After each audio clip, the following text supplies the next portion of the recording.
Well, good afternoon. I was thinking of waiting till 111, but I thought 12:55 will go. That's got a 55, and 555 is overcoming 666. That's what the message that I'm getting from actually more than one source. Anyway, the title for today's video is Compartmentalization and Coexistence Explored. Compartmentalization is an unconscious psychological defense mechanism used to avoid cognitive dissonance, or the mental discomfort and anxiety caused by a person's having conflicting values, cognitions, emotions, beliefs, etc. within themselves. Compartmentalization allows these conflicting ideas to coexist by inhibiting direct or explicit acknowledgement and interaction between separate compartmentalized self-states. This is how the subject is defined in Wikipedia.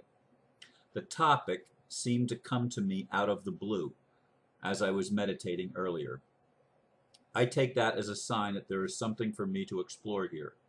I'm not sure where I will go with it until I start talking about it, and I will likely only skim the surface in preparation for greater opening and awakening within myself.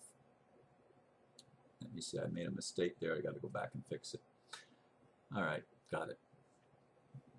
Anyway, yeah, I had never really, I don't remember ever really dealing with this subject before in any of my videos. Compartmentalization to me is also, you could also use the word fragmentation, because what I'm seeing is how society is so fragmented or compartmentalized that one part doesn't know what's happening with the other part, and I suspect to a great degree it's been set up, the matrix has been set up exactly that way, so that within each discipline or realm there's only limited information and no one provides how to connect the dots. Now that's true in our society as I'm looking at it, but I'm recognizing it's also true in me and in each of us individually. As it says in the definition, it's a psychological defense mechanism to avoid the cognitive dissonance, or in other words, the paradoxes or enigmas within our own being. And I have spent a good deal of time in my life attempting to integrate my apparent opposites. That's why you can listen to some of my videos and you think, well, he's really religious. And you'll listen to other of my videos and you'll think he's not religious. You might listen to some and think he's a sexual prude. And you might look at other videos and say, oh my goodness, he's exploring things that are so out in left field that, it's dangerous. And I get people sending me all sorts of information telling me how certain things are dangerous. Whether it's the relationship that I'm involved in, whether it's Swiss Indo, whether it's the ambassador's conversations, or whether it's the Dragon Society, or this idea of laying down swords between Lucifer and Archangel Michael. All sorts of advice comes to me in various forms, either comments on videos or private emails or messages. And I just realized I didn't take the phone off the hook. I hope I hope that everything goes okay in that matter. Anyway, I've realized too that especially in regard to my sexuality and spirituality, intellectually, I've put that together up here, okay? I've opened up and allowed for the possibility of being able to love intimately more than one person at a time. And when I say intimately now, of course, I'm talking sexual intimacy. I mean, I'm already intimate with a bunch of people on an emotional and intellectual level, but I'm talking about opening myself up more sexually.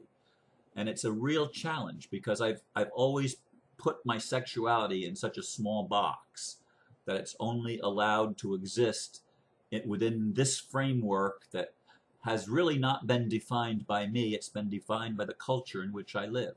So there has been this compartmentalization, which actually programs my body and programs my responses and my reactions to things, that I'm not even aware of how much the unconscious programming drives the experiential reality, or whatever it is that goes on. So I've been really looking at this stuff lately because I want to break down the compartmentalization and accept all of me. Now, I've always believed that that was true, and yet I'm being shown areas in my life, not just the sexuality, but other things as well, where it wasn't as true as I thought it might have been. And I'm having to open up or peel back more layers of my onion, if you will, and open myself up to more exploration. Now, I wouldn't even be able to do this were it not for the people that have appeared in my life, even over the past couple of months. Something shifted for me somewhere around the middle of April, and give or take a week or so, maybe even since the beginning of April, really. Something in my life shifted, and I've noticed things that I didn't see before, like how people respond to me and other things. Something in me changed. And the interaction that I'm having as a result of those that I'm pursuing further conversation with are making me realize how much further I need to go in my personal development, in my personal awakening, in my personal allowance of prosperity to flow into my life, the abundance of love to be expressed and given and received.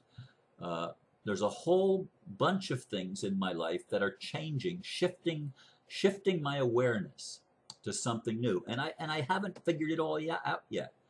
But as far as peaceful coexistence goes, I did a little bit of thinking about that. And within myself, I can peacefully coexist, I hope, I think, I believe I can, with all the various parts of me that are coming up. I can allow for the fact that I have dark and light dancing within inside of my own being. I can allow for the fact that the masculine and feminine are doing a dance. I can allow for the fact that the spiritual and the sexual are having a dance. I can allow for the fact that the mental and emotional are having a dance. All of these areas are dancing within me, and I can accept the coexistence of all of them within myself. Yet when I look at the world exteriorly, I cannot even fathom the idea of peaceful coexistence with any segment of human culture where the individuals playing in that matrix have a desire to destroy everybody else and to destroy things wantonly. I cannot see peaceful coexistence, in other words, with a psychopathic element that has had their natural compassion, their natural ability to empathize with others almost totally wiped out. Now, I said in the previous video that I believe that every soul is redeemable, and I believe that every soul is being defined here as that which is part of the Creator. And I can't even conceive in my mind of any part of creation being not containing the whole. In other words, my definition of God, if you will, is all that is. When I first discovered that in reading the Law of One material and other material and information, I realized that's the only definition that makes sense. God cannot be fragmented. God cannot be compartmentalized. But we've done that with the creation. We've compartmentalized the creation, and to the point where some parts think their job is to attack other parts and eliminate them. That type of polarization cannot coexist with anything that resembles a peaceful earth, a peaceful planet. It cannot coexist with anybody that wants to be healthy and to be whole and to be vibrant and to have our dreams and our visions fulfilled for a better world. There's just no coexistence, as I see it, between these people that that think their job is to rule over anybody else. And I don't care if they're archons, I don't care if they're demons, I don't care if they're angels, I don't care if they're extraterrestrials from some other civilization, reptilians or whatever. I don't care. Something has to give. Something has to give way for an awakening that will take out that mindset of the destruction, of the polarization, of the compartmentalization, and the need to feel you've got to keep this from this group, and you've got to keep that from the other group, and you're not allowed to let these groups commingle, because if they commingle, they're going to start connecting dots, and if they start connecting dots, the control grid breaks down, and the people that want to control everything no longer have any power. Now, that's what I hope is happening. That's what I believe the ideal would be to happen. And I'd like to contribute as much as I can to that occurrence, that we're able to bring ourselves together internally and externally so that we can stop the polarization within ourselves, stop the cognitive dissonance within ourselves, and say, okay, I'm allowed to be spiritual, and I'm allowed to express my sexuality in the way that it seems appropriate to me in any given moment. Now, that is not a concept that I have held for very long. I mean, I have been so rigid in my sexual expression that I realize that there's a dichotomy between what I'm willing to express and what I feel I have to keep a secret. And I've actually opened up some areas of my life with my friend, and actually with several of my friends. The truth be told, I've allowed people into my secret world more than I've ever done before, which makes me less blackmailable. I can't be framed because I'm going to say, I'm letting this skeleton out of the closet. I'm telling the truth on myself. Yes, I've been highly sexual all of my adult life. I've had a high libido. I've gone through periods where I've done excessive masturbation.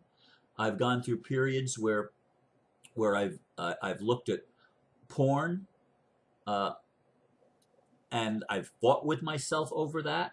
And I know that there's a lot of people that are going to judge me just by saying it. But I actually wrote about it in a poem that was distributed in spiritual circles by my friend Dr. Bruce Morgan back in 1982, called My Favorite Sin. And other of my poems were very sexually explicit, and they revealed the conflict that I was going through between what I'm told is proper morality and what I was actually feeling.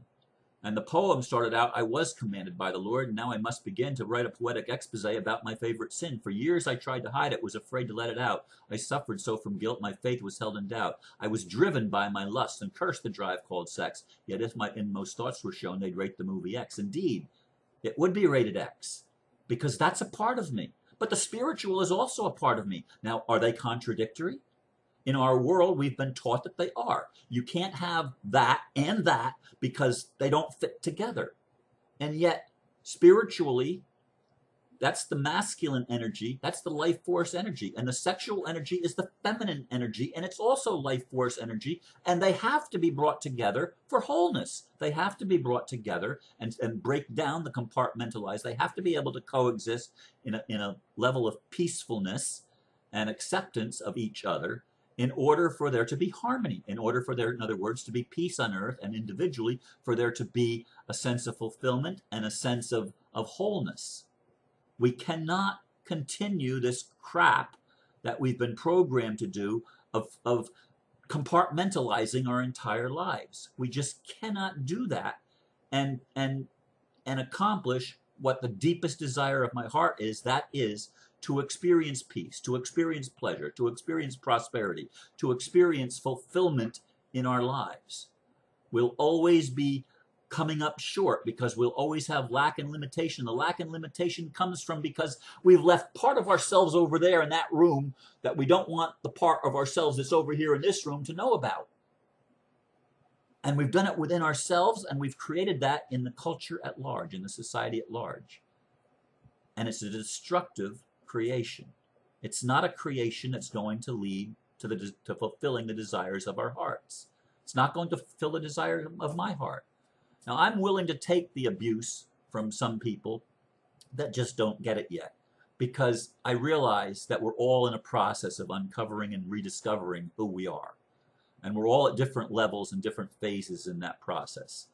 And I'm willing, because I want people to allow me the grace, and God to allow me the grace to explore and to know for myself from experience what is best for me, what works for me, and to overcome the programming as best I can, to reprogram myself, to, as my friend says, to reformat my stories, redefine the outcomes so that I don't see it as one way that has plagued me and put roadblocks up for me and caused me to think in terms of lack, in terms of inadequacies or whatever, but allow me to see the gift in that so that I could contrast it with who I really am, which is a whole being. I am a spiritual being that's having a human experience, and I'm allowed to have that human experience. I'm allowed to explore my humanity and each aspect of it without shame, without guilt, because it's who I am. I am a spiritual man. I am a sexual being. And I'm busting out of my prison that is in some respects self-imposed, in other respects it's part of the culture. I'm breaking out as best I can, and it's going to offend some people. I'm willing to accept that, but I want to heal, and I want to help others heal, and I want to encourage others to be truthful. There's no more important spiritual practice you can ever have than telling the truth. And what is the truth? The truth is whatever you perceive it to be, whatever you feel, whatever you've experienced. Your story is your truth till you recognize that you can go beyond your story. And you must be willing to tell the truth, first to yourself, and then to intimate friends that you're able to communicate with. And the more people that are willing to help you accept yourself as you are, the better off you'll be. So if you're one of those that wants to put down my exploration, be careful. Be careful, because that means you're comfortable in your box, and you will not find satisfaction in your box. You will not find the fulfillment that your soul wants you to have. It's the gift that God has given us in creation. And remember that creation is all it is, because that's what all that God is. The creator and the creation are one, and they do a dance together. The manifest creation is the feminine, the dark, and the creator is the masculine, the light, and they impregnate each other and dance together. That's the universe we live in. That's the web of life. Take it or leave it. It's my viewpoint in this moment, and every viewpoint in any moment for me is subject to change as I continue to explore, plumbing my depths and scaling the heights of who I am. I encourage you to do the same. Thank you for listening. Namaste. Wrong mouth.